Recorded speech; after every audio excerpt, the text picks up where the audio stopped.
MP আনার খুনের তদন্তে কলকাতার পথে ডিবির প্রতিনিধি দল। আরও জানাতে হযরত শাহজালাল আন্তর্জাতিক বিমানবন্দর থেকে সরাসরি যুক্ত হচ্ছেন সুলতান মাহমুদ আরিফ। কাকুলি এমপি আনোয়ারুল আজিম আনার ঝিনাইদহ ৪ আসনের যে সংসদ সদস্য, তার খুনকে নিয়ে এখনও যে রহস্যের উদ্ঘাটন সেটি একেবারেই শেষ পর্যায়ে রয়েছে বলে আমরা জানতে পেরেছি এবং বাংলাদেশের দুটি মন্ত্রণালয় থেকে তেমনটি বলা হয়েছে।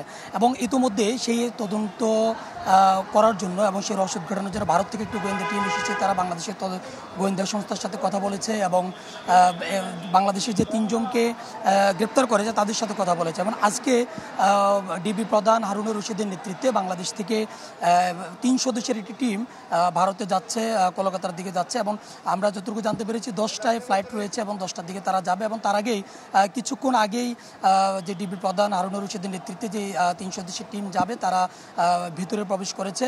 এবং তার আগেই ডিবি প্রধান আমাদের সাথে কথা বলেছে। আমরা জানতে চেয়েছিলাম যে তারা কি কি কাজ করবেন, কেন যাচ্ছেন। এবং ডিবি প্রধান বলেছেন মূলত এই ঘটনা উদ্ঘাটনে ভারতের যে গোয়েন্দা টিম রয়েছে তাদের সাথে কথা বলা হবে এবং তাদের থেকে সহযোগিতা চাওয়া হবে মূলত রহস্য উদ্ঘাটনে। এবং বিশেষ করে এই আরিফ, আপনাকে ধন্যবাদ। এমপি আনার খুনের তদন্তে কলকাতার পথে ডিবি প্রতিনিধি দল, বিস্তারিত জানাচ্ছিলেন সহকর্মী আরিফ।